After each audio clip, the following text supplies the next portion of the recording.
Darrell Johnson, federal agents. We have a warrant for your arrest. Whatever you think you have, you are wrong. This is Darrell Johnson, senior pastor of All Nations Worship Assembly in Huntsville, Alabama. His congregation gave every single Sunday. They had no idea where that money was actually going. Sir, turn around and place your hands. I am the pastor of this church. I have built this ministry for 12 years. You have no idea what you're dismantling right now. Sir, hands behind your back. I want my attorney now. He would not get to control what they saw. Within 60 days of that arrest, IRS Criminal Investigation and the FBI's Birmingham field office would complete a forensic accounting of every dollar that had passed through All Nations Worship Assembly's operating accounts between January 2018 and December 2020. The number they arrived at was $434,339, 41 American Express charges, 2 luxury vehicles, a Louis Vuitton boutique in Atlanta, a consignment sneaker store in New York City, and 3 consecutive years of federal tax returns that reported none of it. 600 people had kept tithing every single Sunday, while their pastor spent their offerings on himself. Before we go any further, have you ever donated to a faith-based organization or a non-profit you later had questions about? Drop a comment below and let me know. And if you're not subscribed, hit that button now. We hold people in positions of trust accountable every single week. Darrell Johnson was born in the early 1980s in Decatur, Alabama, 25 miles southwest of Huntsville. His father, Lester, worked the line at a chemical plant in Morgan County. His mother, Cora, was a paraprofessional at Austin Junior High for 19 years, the kind of employee who stayed an hour after the bell.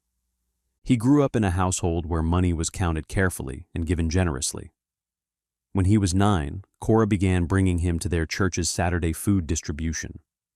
He carried boxes. He handed out paper bags. He watched elderly women squeeze his fingers and say, "Thank you, baby." He enrolled at Alabama A&M University in Normal in 2001, double majoring in religious studies and business administration, working a copy shop job at $7.50 an hour, and graduated in 2005. By 2009, he had completed a Master of Divinity through Regent University's distance program while working as a youth ministry coordinator in Madison, Alabama, $28,400 a year. His supervisor noted he had a rare ability to make people feel genuinely heard. In 2010, Darrell Johnson planted All Nations Worship Assembly out of a rented room at the Westside Community Recreation Center on Andrew Jackson Way in Huntsville. 14 founding members. He funded the first 3 months of room rental himself and did not take a salary for the first 2 years. By 2013, they had moved to a permanent building on Jordan Lane. By 2016, membership exceeded 600, and the operating budget reached $890,000 per year.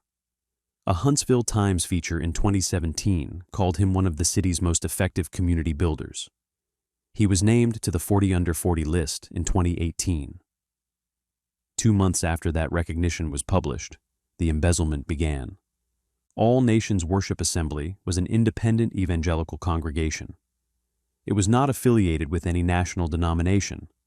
There was no external oversight body, no annual audit from a parent organization, no required disclosure of finances to any regulatory agency.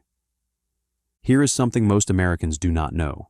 Churches in the United States are explicitly exempt from filing IRS Form 990, the public financial disclosure document required of almost every other nonprofit.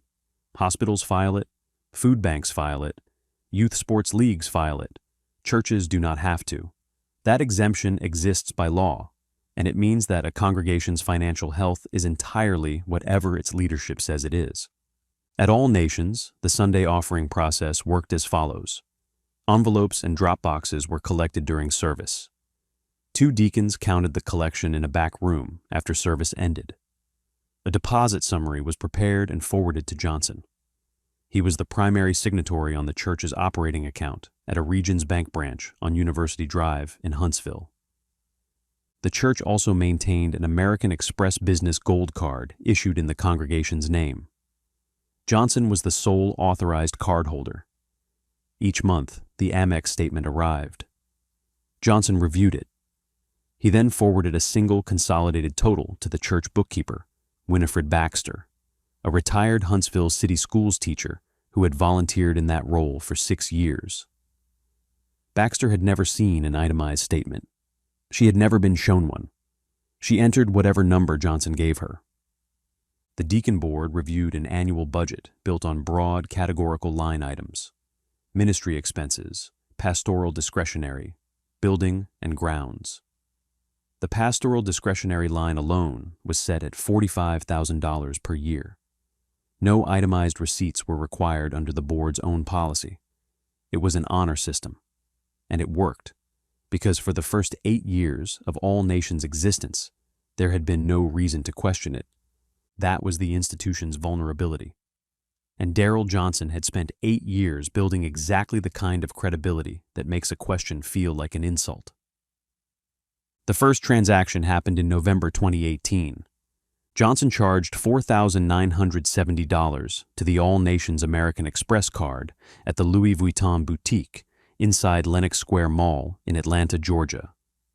On the church ledger, which he prepared himself, the charge appeared as Ministry Conference Materials and Pastoral Professional Development, Atlanta, November 2018.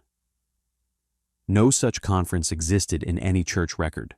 There was no receipt, no agenda, no hotel booking in Atlanta for that weekend on any staff calendar. It was the test. It worked. Nobody asked. Over the following 26 months, Johnson ran 4 parallel tracks of theft through the church's accounts. The first was the Amex, 41 personal charges between November 2018 and December 2020, totaling $117,000. Restaurants in Nashville and Miami, hotel stays in cities with no corresponding church event. 2 charges at Flight Club in Manhattan, $5,300, logged as youth outreach materials. Each month, Johnson forwarded a consolidated total to Winifred Baxter. She entered it. The second track was the Audi A7. In January 2019, Johnson wired $30,920 from the All Nations operating account to a Huntsville dealership. The vehicle was titled in his personal name. On the ledger, pastoral transportation upgrade, board approved. No vote had been taken. No motion had been made. The third track was the GMC Yukon, August 2019, $45,982, titled jointly in Daryl and Nadine Johnson's names. On the ledger, church van, family ministry and outreach transportation.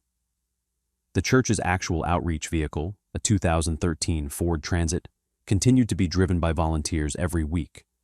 The Yukon never carried a single congregation member. The fourth track was the tax returns. For 2018, 2019, and 2020, Johnson filed personal federal returns that omitted the embezzled funds entirely. Because All Nations filed no Form 99, the IRS had no cross-reference point. The returns processed without a flag. In the quarter of the Yukon purchase alone, Johnson moved $91,000 in church funds to personal use. The annex construction had stalled.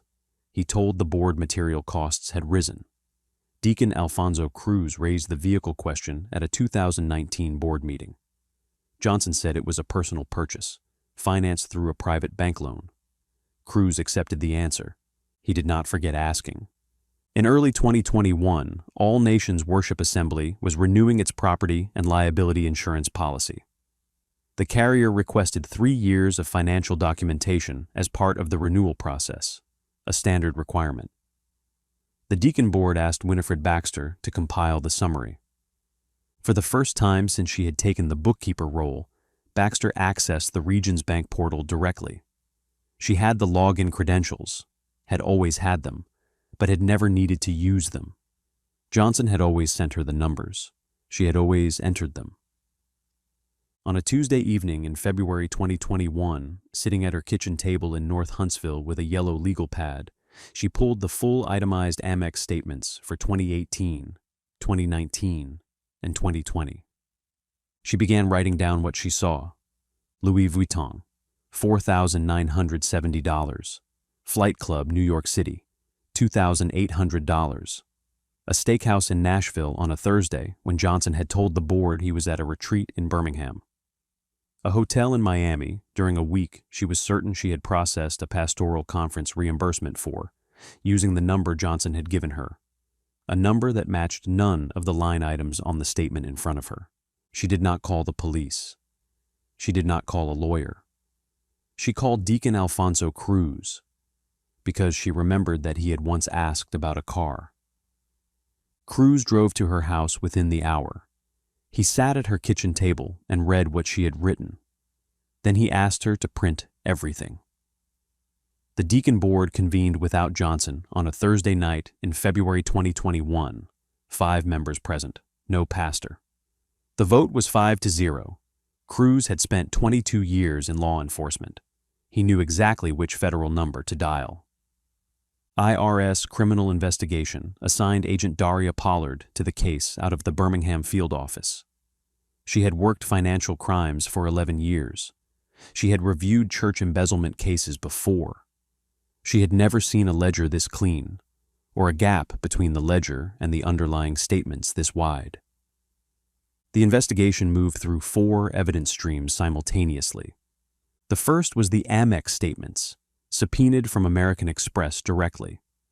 41 personal charges confirmed across 26 months. $117,000. Every charge cross-referenced against Johnson's own ledger entries. The fabricated ministry categories, in his handwriting, compared line by line against third-party bank records he had never expected anyone to pull together.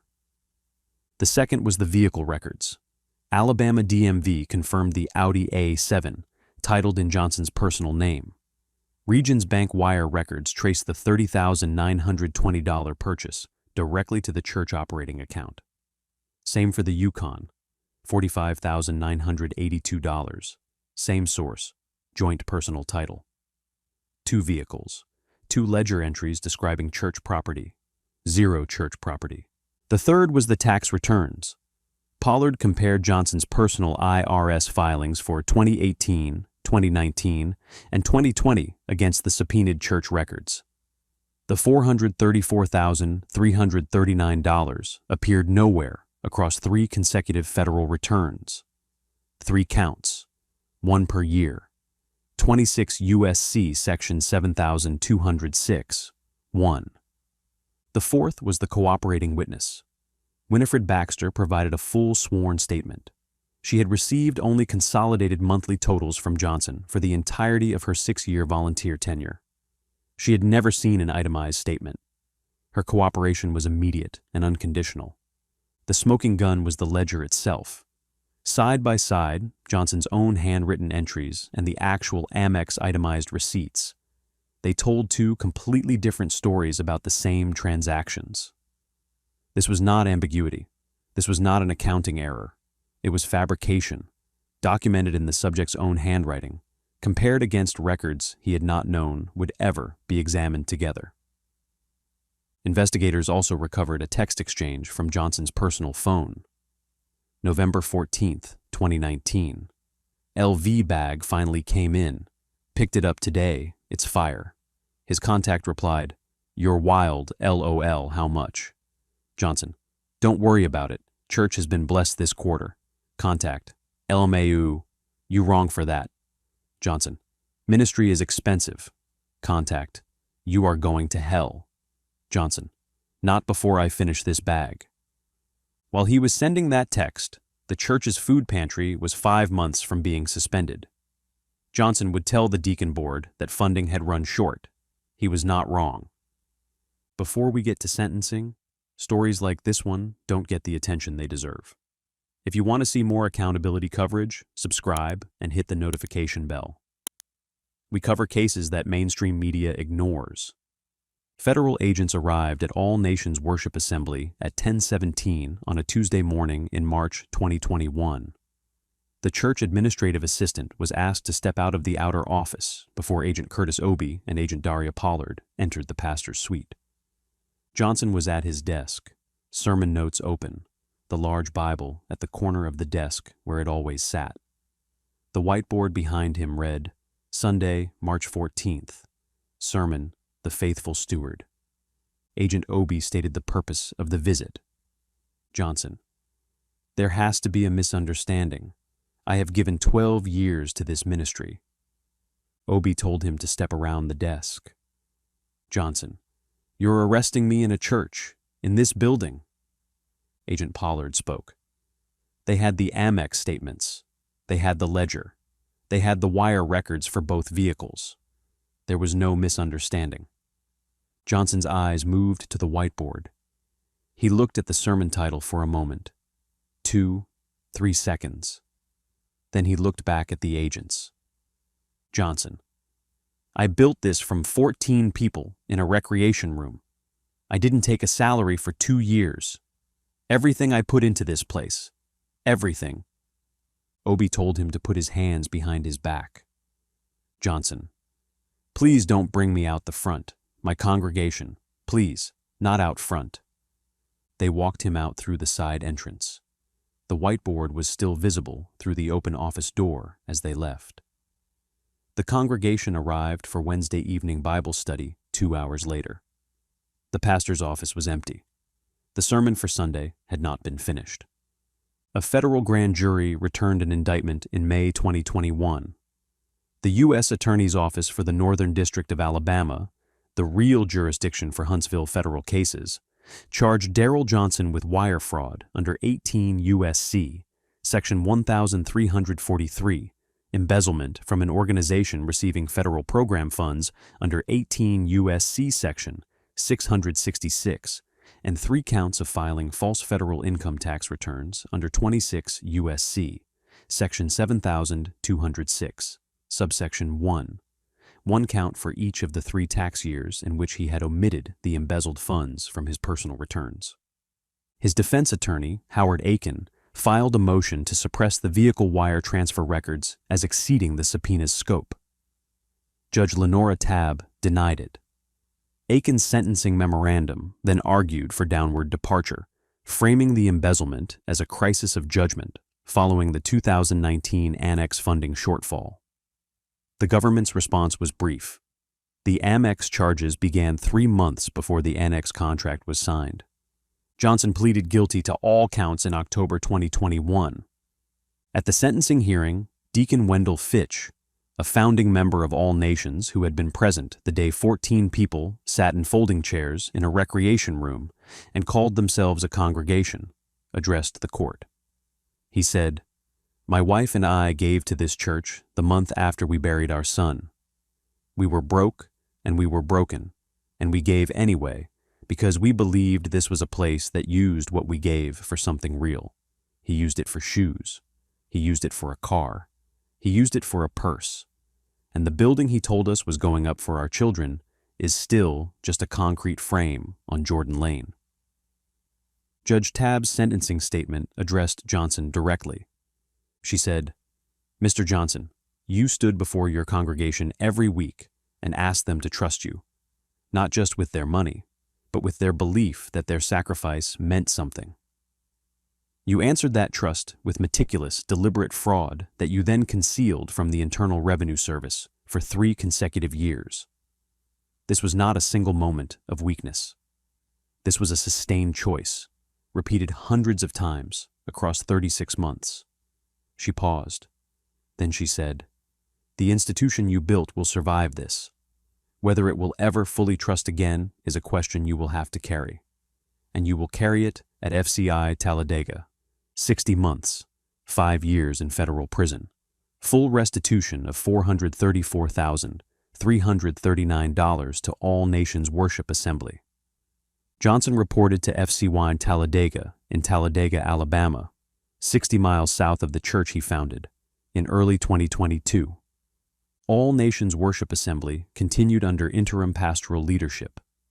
The unfinished annex on Jordan Lane remained a concrete frame behind a chain-link fence. A capital campaign launched in 2022 to resume construction, funded in part by an emergency grant from the Community Foundation of Greater Huntsville. The food pantry reopened in September 2021. The same volunteers drove the same 2013 Ford Transit. The route had not changed. The families at the distribution sites had not changed. Nobody explained what had happened. They just showed up, the way they always had. Because some institutions survive the people who betray them, held together by the ones who never stopped believing the work was real. 5 years, $434,000, and a congregation that kept giving every single Sunday while their pastor spent it on Audis and Louis Vuitton. The next case on your screen right now involves someone with even more access to the people they betrayed. Click it.